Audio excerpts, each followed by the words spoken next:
Ito din yung sinasabi ko sa inyo kanina na pinost ko, na i-unbox ko to, i-share ko sa inyo kung ano yung mga laman nito. Baka ilan dito sa mga binili ko ay gusto nyo rin para makapag-check out din po kayo. Walang sa pilitan kung gusto nyo lang po.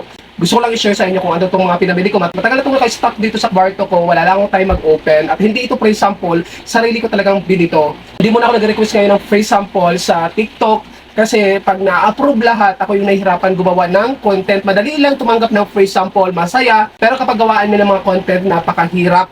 Mukhang madali na siya tingnan kapag ina-upload ko na siya sa Facebook. Pero behind the scene po, napakahirap magsalita, gumawa ng script, nagkakanda bulol-bulol ka na yung dila mo minsan ayaw nang makisama kasi nga hindi mo na mabigkas ng tama. Ngayon, kaya pinursige ko yung sarili ko na i-unbox na to para magamit ko na rin tong mga to, hindi yung nakatambak lang dyan sa gilid kasi baka mamaya may mga defect pala to. So una natin i-unbox, ito po yung dishwashing liquid. Ito ay trending sa Shopee na kung saan ay affiliate din ako sa Shopee, bukod pa yung sa Facebook. Kasi kung makikita nyo dyan sa mga account nyo sa Shopee, may nakalagay po dyan live in video. So nag-upload din ako dyan. Minsan bumibenta ako nitong dishwashing liquid na to, 112 pieces o di kaya 105 pieces. Napakalit lang naman ang commission pero pag pinagsama-sama, mapapathank you Lord ka na lang talaga. Kasi parang isipin mo isang sabon lang, tapos bibigyan ka ng ganong benta, kaya ma-amaze ka na lang talaga na hindi naman madaling gawin yung mga ginagawa ko, pero thank you Lord kasi binibless tayo. Anyway,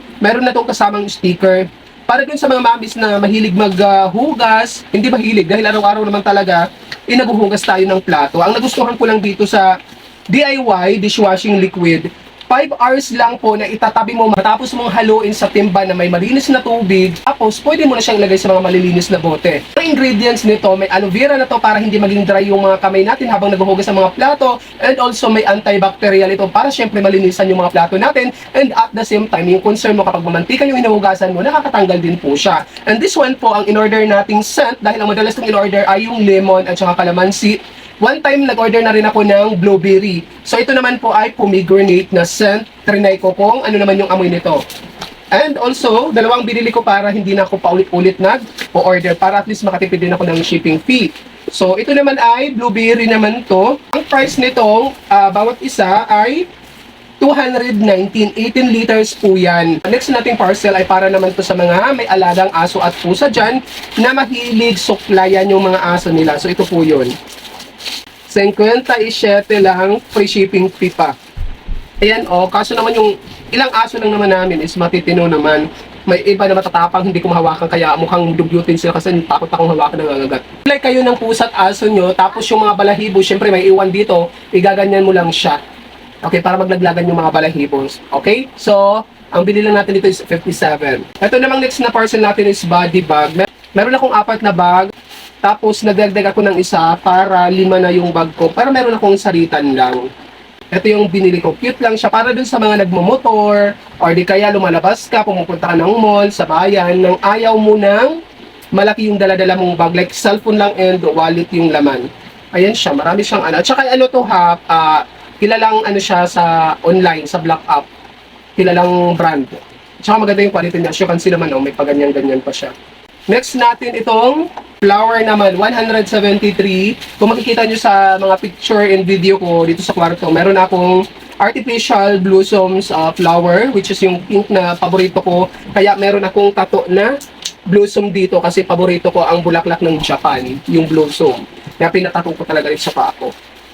And ito na yung orchids na sinasabi ko sa inyo na pangsalitang ko dito sa aking kwarto kapag lalabhan ko siya, which is parang wala namang alikabok, malinis naman siya. Kaya bumili lang ako ng pang-backup ko. 173 lang ang bili ko nito. Ayan o. Di ba ang cute, ang ganda. Next natin ay ito naman.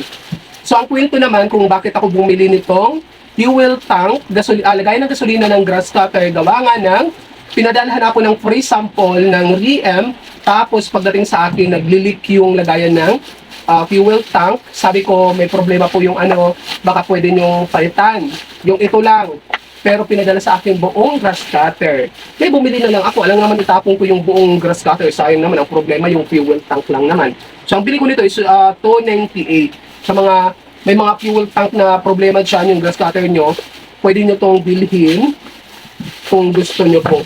Pakita ko sa inyo. Ay, mukhang tama to dun sa ano ko, pampalit ng grass cutter. Ay, okay, ayan po. So, 219 lang siya.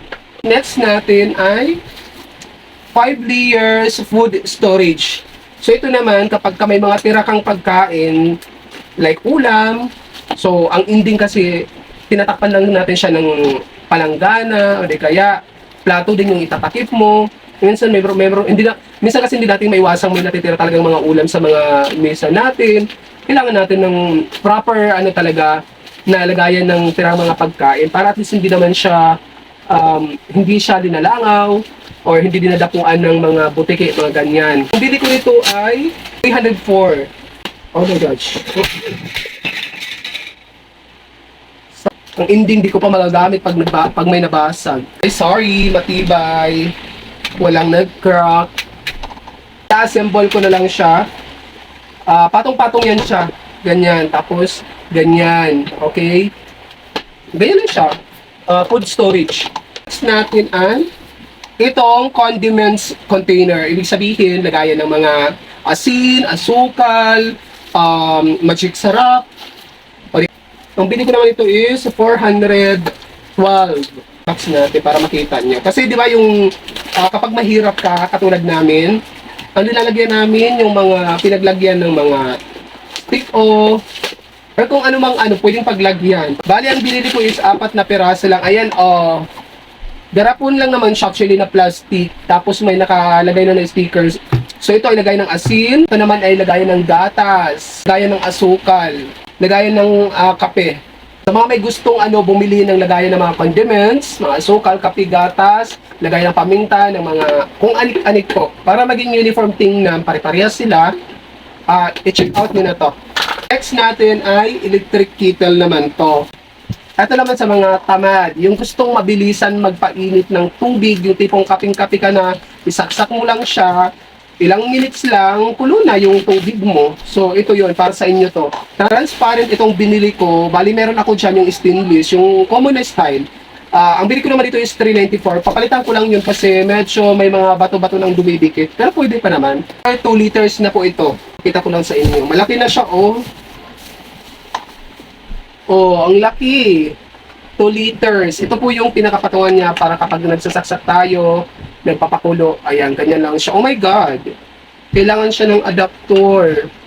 Siya, universal pala to. Kailangan ng adapter.